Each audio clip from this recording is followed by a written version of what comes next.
Assalamualaikum warahmatullahi wabarakatuh. Perkenalkan, nama saya Eka Safitri, BP 2011-07-1001 dari kelas 2B. Di sini saya akan menjawab 10 soal UTS dari mata kuliah Sistem Komunikasi. Langsung saja ke soal nomor 1.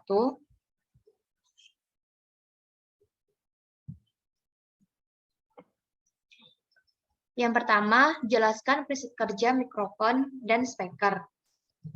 Prinsip kerja mikrofon. Pada saat kita berbicara, itu terdapat tekanan suara dari mulut kita, yang mana getaran atau tekanan yang keluar dari mulut kita itu tadi akan menggetarkan diafragma di dalam mikrofonnya dan akan menggetarkan juga lilitan yang ada di belakang diafragma tersebut. Nah, pergerakan inilah yang nantinya akan membentuk sebuah energi listrik dan berubah menjadi sinyal suara. Yang B yaitu prinsip kerja speaker. Pada saat diberikan arus listrik berupa sinyal suara yang masuk dari mikrofon tadi, maka lilitan dalam speaker itu akan bergetar seperti getaran udara yang dihasilkan dari mulut kita yang berbicara tadi. Nah, oleh karena itu, amplitudo dan frekuensi sinyal listrik atau sinyal suara itu tidak konstan. Sehingga hal ini mengakibatkan kerucut kertas pada speaker itu ikut bergetar karena daya magnet yang ada di speaker itu lebih kuat dan lilitannya pun akan bergerak maju mundur sesuai dengan tekanan suara manusia. Selanjutnya, jelaskan karakteristik sinyal suara manusia. Sinyal suara manusia termasuk ke dalam frekuensi terendah dalam rentang 300 sampai 3000 Hz. Karakteristik sinyal suara manusia itu pada domain waktu, sinyal suara memiliki amplitudo yang bervariasi atau yang berubah-ubah. Selanjutnya, jelaskan pengertian dan jenis modulasi analog dan kenapa perlu modulasi. Yang A, pengertian modulasi. Modulasi adalah merubah parameter dan sinyal pembawa sesuai dengan amplitudo sesaat. Yang B, jenis-jenis modulasi analog. Nah, di sini terdapat 3 jenis modulasi analog. Yang pertama ada amplitudo modulasi. Yang kedua ada frekuensi modulasi. Yang ketiga ada fasa modulasi. Nah, amplitudo modulasi adalah proses perubahan amplitudo pada sinyal pembawa. Yang B, frekuensi modulasi, yaitu sinyal pembawa ke carrier-nya yang konstan akan berubah-ubah secara profesional terhadap sinyal informasi. Yang C, fasa modulasi, yaitu sinyal informasi mengubah fasa gelombang pembawanya, sedangkan amplitudo sinyal pembawa itu tetap atau tidak berubah. Yang C, kenapa perlu modulasi? Karena untuk membedakan sinyal, karena pada dasarnya sinyal informasi itu mempunyai range yang sama. Maka itu dilakukan modulasi agar range modulasi yang sama itu tidak dapat dibedakan ketika sinyal tersebut dipancarkan nantinya.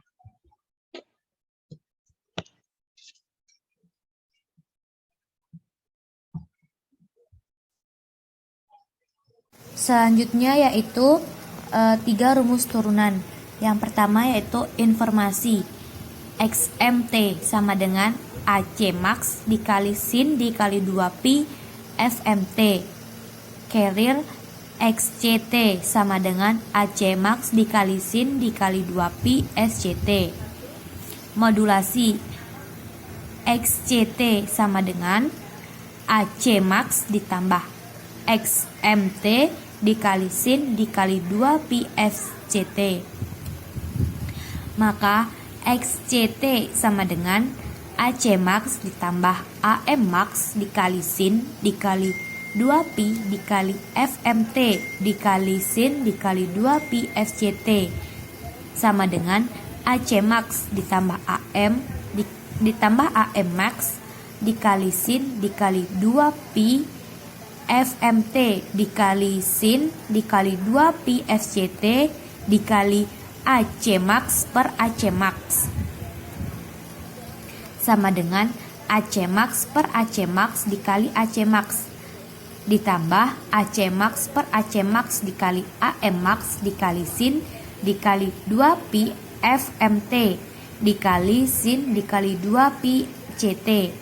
Maka indeks modulasinya adalah XCT sama dengan AC max dibagi AC max dikali AC max ditambah AC max ditambah AM max ditambah AC max dikali AC max sin dikali 2pi FMT dikali sin dikali 2pi FCT, di mana AC max per AC max sama dengan 1 atau dikembalikan. Jadi XCT sama dengan 1 AC max dan ditambah M AC max dikali sin dikali 2pi FMT dikali sin dikali 2pi FCT.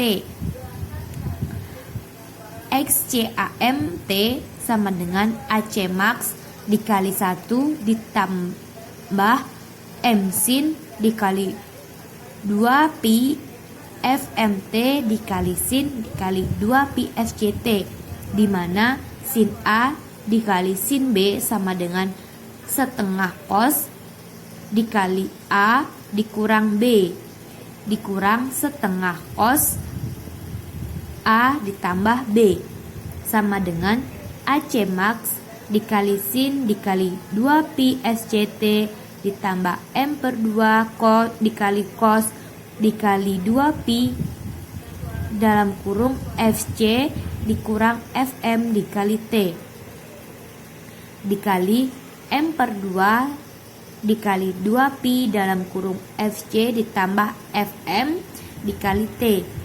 Maka sama dengan AC maxin dikali 2pi FCT ditambah MA dikali max dikali C max dikali cos dikali 2pi dikali FC dikurang FM dikali T dikali M dikali AC max per 2 dikali 2pi dikali FC ditambah 2 FM dikali T. Selanjutnya, jelaskan pengertian indeks modulasi AM, spektrum, dan bandwidth sinyal termodulasi AM. Yang pertama, indeks modulasi AM. Indeks modulasi menunjukkan ukuran seberapa besar amplitudo sinyal informasi yang mempengaruhi amplitudo sinyal pembawa. Besar indeks modulasi ini yaitu rentan antara 0 sampai 1. Dalam bahasa matematika, M besar dari 0, kecil dari sama 1, kecil dari sama dari 1. Maka apabila indeks modulasi melebihi 1, maka akan terjadi yang namanya overmodulasi. Yang B, spektrum.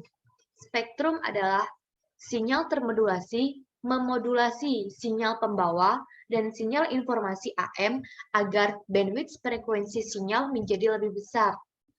Yang C, bandwidth. Bandwidth adalah lebar pita dari sebuah sinyal suara di mana bandwidth termodulasi di sini yaitu 2 kali lebih besar dari frekuensi sinyal informasi.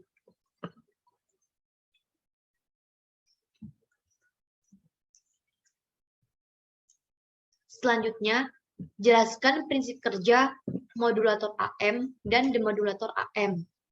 Modulator AM, di mana modulator AM mempunyai 2 buah input, yaitu sinyal informasi dan sinyal pembawa. Modulator itu sendiri adalah sebuah penguat di mana outputnya dapat dipengaruhi oleh VCC dan lain-lain. Nah, VCC ini dipengaruhi oleh sinyal informasi, input tadi. maka PCC yang dibutuhkan akan naik turun sesuai perubahan sinyal informasi, sehingga output akan berubah-ubah sesuai dengan perubahan sinyal DC. Selanjutnya, prinsip kerja demodulator AM. Nah, jika dioda diberikan polaritas baik itu positif maupun negatif pada anoda dan katodanya, maka saat bias maju bisa kita lihat di gambar. Saat bias maju itu sekitar saklarnya akan tertutup dan begitu juga sebaliknya. Nah, ketika dioda diberikan tegangan AC, maka saat dioda tersebut, siklus positif dioda akan tertutup dan arus akan melewati pada output.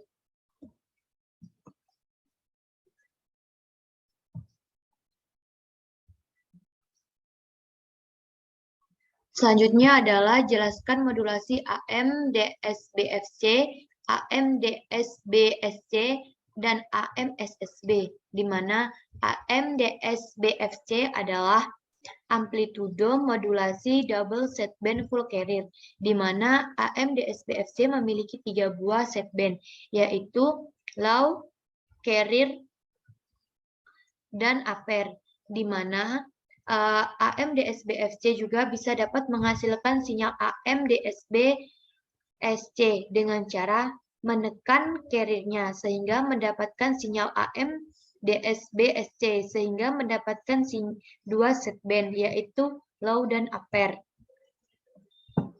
Nah, sinyal AM DSBFC juga dapat menghasilkan sinyal AM SSB dengan cara menekan salah satu sideband-nya, yaitu antara low atau carrier, sehingga dapat menghasilkan sinyal AM SSB atau single sideband. Selanjutnya AM DSB SC, yaitu di mana sinyal informasi dikalikan dengan sinyal informasi dengan sinyal carrier, di mana nama pengalinya itu yaitu balance modulator, sehingga dapat menghasilkan sinyal AM DSB SC, yaitu mendapatkan dua sinyal sideband, yaitu sinyal low dan carrier, sinyal low dan upper. Selanjutnya yaitu AM SSB, di mana sinyal informasi di mana sinyal AM SSB dikalikan dengan sinyal carrier sehingga mendapatkan hasil seperti berikut. Dan di sini masih ada beberapa sideband, sehingga kita harus memfilter atau memfilter dengan cara LPF low pass filter sehingga mendapatkan hasil AM SSB atau single sideband. Selanjutnya yaitu jelaskan bagaimana cara mendapatkan sinyal AM DSBSC dan AM SSB, yaitu yang pertama sinyal AM DSBSC, yaitu dengan cara mengkalikan sinyal informasi dikalikan dengan sinyal carrier sehingga mendapatkan sinyal AM DSBSC, yaitu terdapat dua sideband, yaitu low dan upper. Selanjutnya yaitu cara mendapatkan sinyal AM SSB dengan cara mengkalikan sinyal AM SSB dikalikan dengan sinyal carrier sehingga mendapatkan hasilnya, tetapi masih ada beberapa sideband yang mempengaruhi sideband lainnya, sehingga kita harus memfilter dengan cara LPF low pass filter dan akan mendapatkan hasil sinyal AM SSB atau single sideband.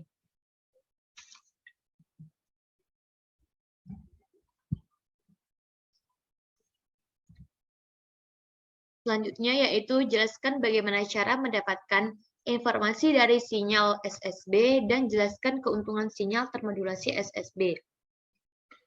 Yang pertama yaitu mendapatkan sinyal informasi dari sinyal SSB dengan cara mengkalikan sinyal AM SSB dikalikan dengan sinyal carrier sehingga akan mendapatkan hasil, tetapi hasil tersebut belum sempurna. Sehingga kita harus melakukan pemfilteran atau bisa disebut dengan LPF atau low pass filter sehingga akan menghasilkan AM SSB atau single sideband. Dan keuntungan apa saja yang dapat kita ambil dari sinyal termodulasi SSB, yaitu dapat menghemat daya dan bandwidth-nya lebih kecil.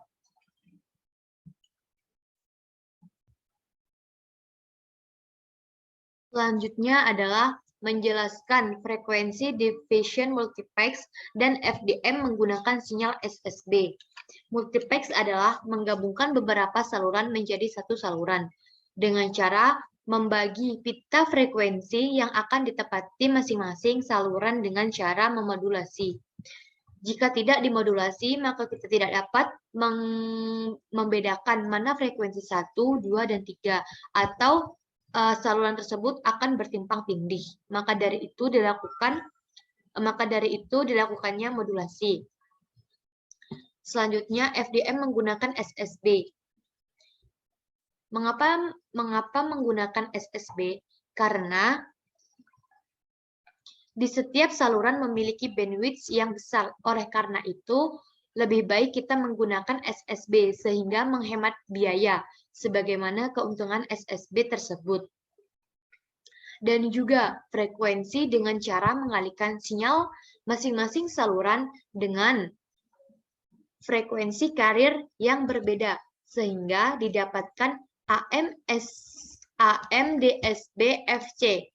Lalu difilterkan menggunakan BPF. Dan didapatkanlah SSB, yang mana SSB ini nantinya akan diproses dengan FDM dan akan menduduki pita frekuensi yang berbeda. Sekian dari saya akhiri. Wabillahi taufiq wal hidayah. Assalamualaikum warahmatullahi wabarakatuh.